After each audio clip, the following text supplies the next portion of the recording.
Bonjour à tous. La préfecture de la Côte d'Or dresse le bilan des dernières intempéries. L'épisode orageux de mercredi soir a occasionné 428 appels au SDIS entre 19h et minuit et 72 interventions urgentes localisées principalement sur Dijon Métropole. Les serres municipales de Dijon comptent parmi les équipements les plus durement touchés et les maires de Dijon, Talent et Chenôve vont demander l'état de catastrophe naturelle pour leur ville.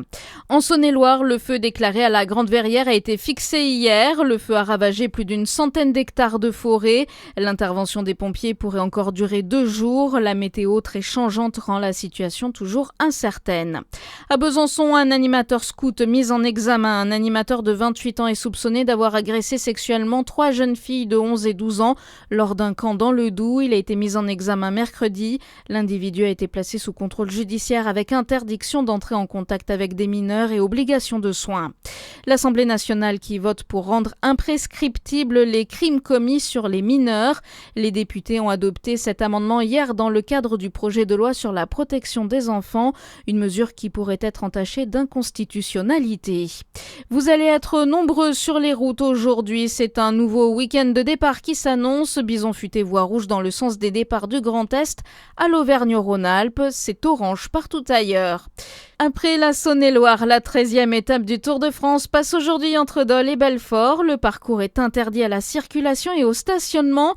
Il faut anticiper vos déplacements. Dans le Jura, plusieurs routes départementales seront fermées à partir de 11h et jusqu'à 30 minutes après le passage du dernier coureur. Le peloton doit passer par Cise, Morbier, Morée ou encore Les Rousses. L'association Donnons des ailes au vélo, elle, passe aussi par Champagnole demain dans le sillage du Tour de France. Elles sont 7 cyclistes à s'être lancées dans l'aventure pour promouvoir le cyclisme féminin. Objectif, réaliser le même parcours que celui des hommes sur le tracé de la Grande Boucle, une journée avant leur passage. Elles ont hier réalisé l'épreuve que traversent les coureurs masculins aujourd'hui entre Dole et Belfort et repassent par le Jura ce samedi, Zachary Brault. 35 femmes et 35 hommes ont rejoint le peloton pour venir sillonner sur cette étape les routes avec elles. Le départ est donné à 8h rue de l'Égalité à Champagnole pour une arrivée prévue à Brison, plateau de Solaison vers 20h en Haute-Savoie. Le parcours proposé affiche un dénivelé positif de 4036 mètres. Il doit passer dans le Jura par Cise, Pont-de-la-Chaux, Morbier, Morée ou encore les Rousses avant de rejoindre l'Ain. Une condition, savoir rouler en peloton à une allure moyenne de 25 km/h.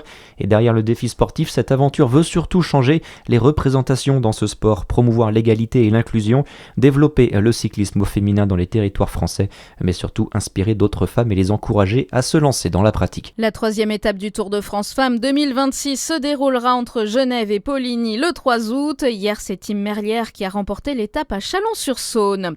À suivre votre météo sur Fréquence Plus.